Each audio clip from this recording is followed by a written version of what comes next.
Here is a walkthrough on how to access your course content. Go to our course page in Brightspace and then select First Day Access.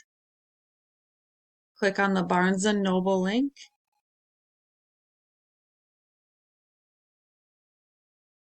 You should see our course, Beginning Algebra.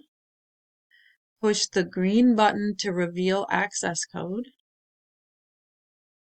And there should be a code in this spot over on the right-hand panel.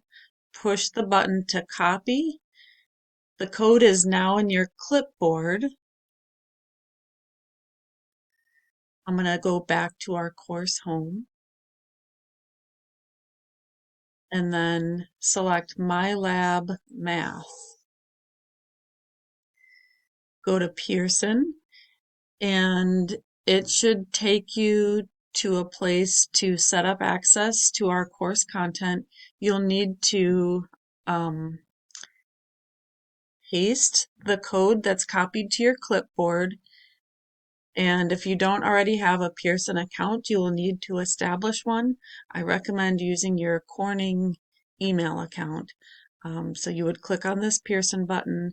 Mine is going to look different than what you will see, but there should be a place to paste your code that you just copied to your clipboard.